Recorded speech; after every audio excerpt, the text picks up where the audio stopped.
सामाजिक न्याय की बात हुई। जो समाज में आर्थिक या सामाजिक रूप से पिछड़े लोग थे उनको उनकी सरकार ने आवाज़ दी। उसके बाद के 15 साल 2004 के बाद से जब नीतीश जी मुख्यमंत्री हैं, उनके और उनके समर्थकों का ऐसा मानना है कि उन्होंने आर्थिक विकास और दूसरे सामाजिक पहलुओं पर ध्यान दिया है और बिहार का विकास किया है। दोनों ही बातों में कुछ सच्चाई तो ज़रूर है। अगर आप इसको ऑब्जेक्टिवली देखेंगे तो जो लालू जी के रिजीम में हुआ या अभी जो नीतीश जी के रिजीम में हो रहा है उसमें कुछ सच्चाई ज़रूर है और जो वो दावा कर रहे हैं, लेकिन जितना उनके दावों में सच्चाई है उतना इस बात में भी सच्चाई है कि बिहार आज 30 वर्ष के लालू जी और नीतीश जी के राज के बाद देश का सबसे पिछड़ा और देश का सबसे गरीब राज्य है। इस सच्चाई को कोई झुठला नहीं सकता है। विकास के ज़्यादातर मानकों पर बिहार आज भी देश के सभी राज्यों में सबसे निचले पायदान पर है। इसलिए अगर आगे के 10-15 बरस के रास्ते को आप देखेंगे तो ये तो तय है कि जिस रास्ते से आप आए हैं पिछले 10-15 सालों में, वो रास्ता आपको वहाँ पर नहीं पहुँचा सकता है। आने वाले 10-15 बरस और अगर उन वर्षों में बिहार को अग्रणी राज्यों की श्रेणी में आना है तो जिस रास्ते पर ये राज्य पिछले 10 साल, 15 साल या 20 साल से चल रहा है, उन रास्तों पर चलकर हम वहाँ नहीं पहुँच सकते हैं। स्वाभाविक है कि उसके लिए एक नई सोच और नए प्रयास की ज़रूरत है।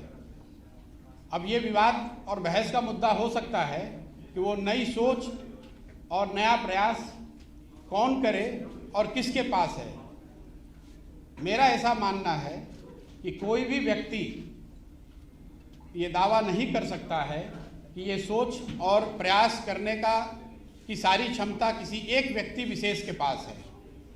मैं ऐसा समझता हूँ कि बिहार के लोग जब तक सब मिलकर एक साथ इस नई सोच और नए प्रयास के पीछे अपनी ताकत नहीं लगाएंगे, तब तक बिहार की दशा और दुर्दशा सही नहीं हो सकती है। इसलिए मैं ऐसा मानता हूँ कि आने वाले दिनों में और आने वाले समय में बिहार के वो लोग जो इस धरती से जुड़े हैं, जो यहाँ के मुद्दों को समझते हैं और जिनमें यहाँ की समस्याओं को सुलझाने की क्षमता है और उससे बढ़ के आने वाले वर्षों में बिहार को बदलने का जिनके पास जज्बा है, जो बिहार को बदलना चाहते हैं, वो सारे लोग और या उनमें से ज़्यादातर लोगों को एक साथ आकर कोई नई प्रयास करने की ज़रूरत है। इस संदर्भ में मेरी जो सोच है और जो मेरी भूमिका है उसके बारे में मैं 2 बात आज बताने वाला हूँ। जैसा कि आप प्रेस में या अदरवाइज कई जगह मीडिया में स्पेकुलेट किया जा रहा है कि मैं कोई राजनीतिक पार्टी बनाने वाला हूँ या मैंने कोई राजनीतिक मंच बनाया है, ऐसी कोई घोषणा मैं आज नहीं करने वाला हूँ। मेरी कोशिश ये है और मेरी भूमिका आने वाले दिनों में ये होगी कि ये जो लोग जिनको मैं कह रहा हूँ, जो यहाँ के सामाजिक और राजनीतिक जीवन से जुड़े हुए हैं और जो यहाँ की मिट्टी को, यहाँ के मुद्दों को, यहाँ के समस्याओं को समझते हैं, उनमें से एक बड़ा तबका उनसे मिलना, उनसे समझना और उनको एक साथ एक प्लेटफॉर्म पर लाकर खड़ा करना। पहली मेरी भूमिका का पहला जो लक्ष्य है वो ये है। मैं मेरे साथियों के साथ पिछले 4-5 महीनों से हम लोगों ने करीब 17,000-17,500 ऐसे लोगों को चिन्हित किया है, उनसे संपर्क बनाया है।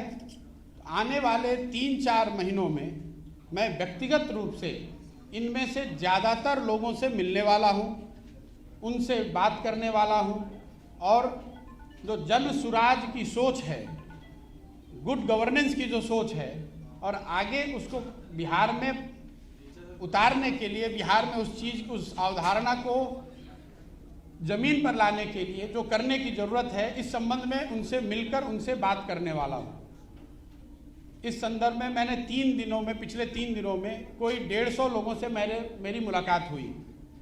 सैंपल के तौर पे जो 17,500-18,000 लोग हम लोग के साथ जुड़े हुए हैं, उसमें समाज के अलग अलग वर्गों के लोग, अलग अलग पृष्ठभूमि के लोग, राजनीतिक और गैर राजनीतिक दोनों। और मेरा अनुभव पिछले 3 दिन का ये रहा है कि करीब करीब 90% लोग इस बात से पूरी तरह इत्तेफाक रखते हैं कि बिहार में एक सामूहिक नए सोच और नए प्रयास की ज़रूरत है। तो मेरी पहली घोषणा ये है कि अगले 3 से 4 महीनों के अंदर इन 17,500-18,000 लोगों के साथ संवाद स्थापित करना, उनसे समझना, उनसे जन सुराज की परिकल्पना के बारे में चर्चा करना और अगर उनकी सहमति हो तो उनको इसका भागीदार बनाना, ये पहला लक्ष्य है। अगर इनमें से एक बड़ा वर्ग 2,000, 5,000, 3,000, मैं कोई संख्या अभी आपको एक संख्या नहीं बता सकता हूं, लेकिन इसमें से बड़ी संख्या में लोग अगर एक साथ आए, एक प्लेटफॉर्म या एक अभियान के तहत जुड़कर आते हैं और वो मिलकर ऐसा तय करते हैं कि हमें किसी राजनीतिक संगठन या पार्टी की ज़रूरत है, तो उस पार्टी की घोषणा उस समय करी जाएगी। अगर वो पार्टी बनती भी है तो वो पार्टी प्रशांत किशोर की पार्टी होगी, ऐसी बात नहीं है। वो उन सबों की पार्टी होगी जो इस परिकल्पना से जुड़कर इस राजनीतिक संगठन के निर्माण में अपनी भागीदारी देना चाहते हैं। ये काम मुझे ऐसा लगता है कि अगस्त या सितंबर तक पूरा कर लिया जाना चाहिए।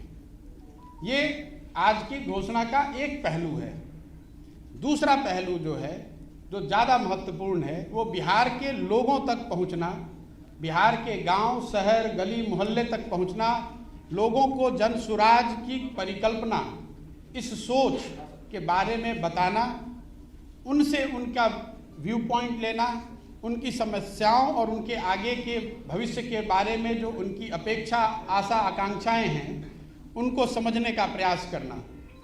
उसके लिए 2 अक्टूबर से मैं स्वयं पश्चिमी चंपारण गांधी आश्रम से 3,000 किलोमीटर की पदयात्रा शुरू करूंगा।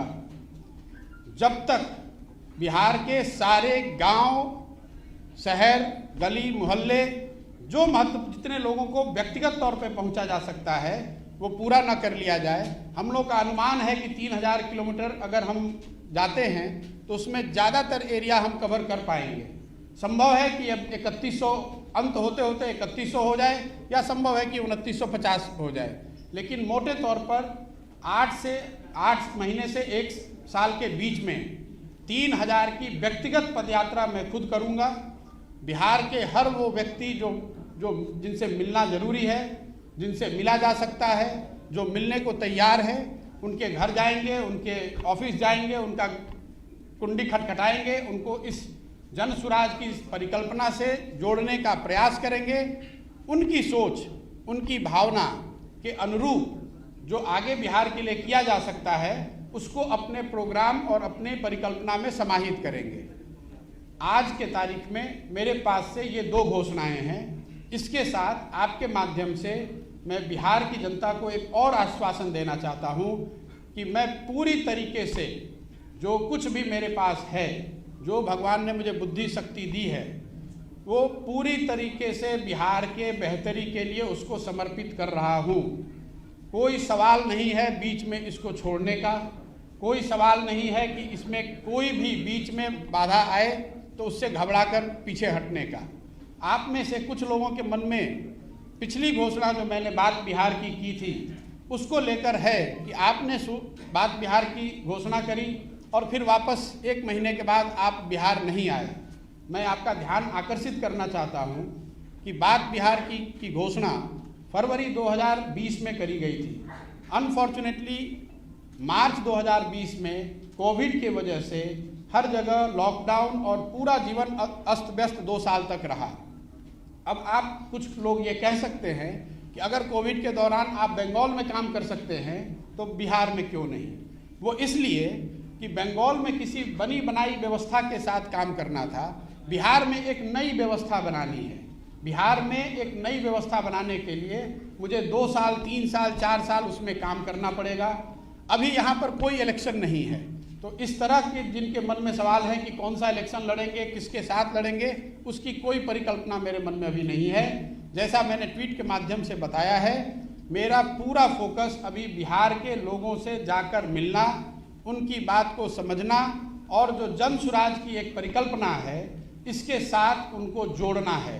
मेरे पास कोई मंच नहीं है, अभी कोई पार्टी नहीं है, एक सोच है और एक इसको करने का जज्बा है। जो लोग भी इससे जुड़ना चाहते हैं उसका स्वागत है। मैं अपनी ओर से पूरी तरह से अपने आप को समर्पित कर रहा हूं।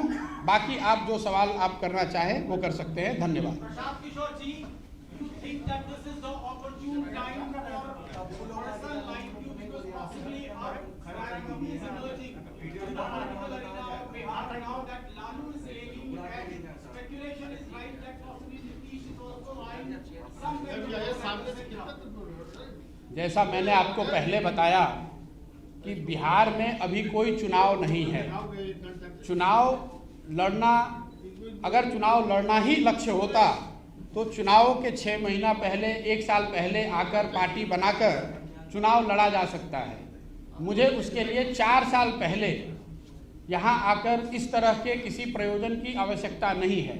जहाँ तक लीडरशिप वैक्यूम की बात है, ये तो सब्जेक्टिव कॉल है।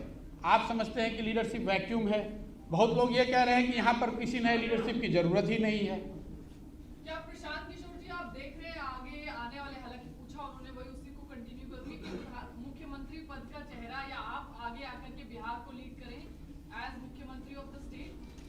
भाई मैंने ये बताया कि जहाँ तक पार्टी बनाने का, मुख्यमंत्री बनना और राज्य को जीतना वो तो एक दलगत और लोकतंत्र में चुनावी प्रक्रिया है। मैंने कहा कि अगर हम लोग पार्टी बनाने की तरफ बढ़ते भी हैं तो वो प्रशांत किशोर की पार्टी नहीं होगी। उसमें जो लोग साथ में आकर पार्टी बना रहे होंगे, एक ईंट उनकी होगी, एक ईंट मेरी भी होगी। मैं ये नहीं कह सकता हूं कि वो मेरी पार्टी है, मैं उसका चेहरा हूं, मैं उसका अध्यक्ष हो जाऊंगा और मैं ही उस पार्टी का सर्वे सर्वा हो जाऊंगा। मैंने जैसा आपको पहले बताया, अगले 3-4 महीनों में ये जो 17-18 हजार लोगों को हम लोगों ने चिन्हित किया है। आपको क्यों लगा कि बिहार में आपको घूमना चाहिए? कौन 4 मुद्दे हैं जिनको लेकर आप बिहार में घूमना चाहते हैं? देखिए, मैं ऐसा समझता हूं कि बिहार देश के सबसे गौरवशाली अतीत वाले राज्यों में एक है। जिस राज्य से गौतम बुद्ध, जैन, महावीर, चाणक्य, चंद्रगुप्त, अशोक यहाँ से निकले हैं, उस राज्य में स्थिति आज ये है कि शिक्षा व्यवस्था ध्वस्त है, हेल्थ ध्वस्त है, रोजगार का कोई संभावना नहीं है। और जैसा मैंने आपको बताया कि 30 साल के दोनों बड़े नेताओं के प्रयास के बावजूद बिहार आज देश में सबसे निचले स्थान पर है। ये मेरा नहीं आकलन है, ये भारत सरकार के डेटा है। भारत सरकार ने ये बताया है और जिनकी सरकार आज बिहार में है उनकी ही सरकार देश में है। ऐसा भी आप नहीं कह सकते हैं कि ये विपक्ष की सरकार दिल्ली में है इसलिए वो गलत डेटा दे रहे हैं। अब नीतीश जी से मैंने एक कोई प्रेस वार्ता उनकी देखी, नीति आयोग पर कुछ लोगों ने सवाल पूछा तो उन्होंने कहा अरे इनको कुछ पता है। संभव है कि किसी को कुछ नहीं पता है, लेकिन बिहार के लोगों को ये जरूर पता है कि आपके यहाँ मुख्यमंत्री रहते हुए बिहार की शिक्षा व्यवस्था पूरी तरह से ध्वस्त है, हेल्थ की व्यवस्था पूरी तरह से ध्वस्त है। बिहार के हजारों लाखों लड़के यहाँ से बाहर जाकर सबसे कठिन और दुरूह परिस्थितियों में काम करने के लिए मजबूर हैं।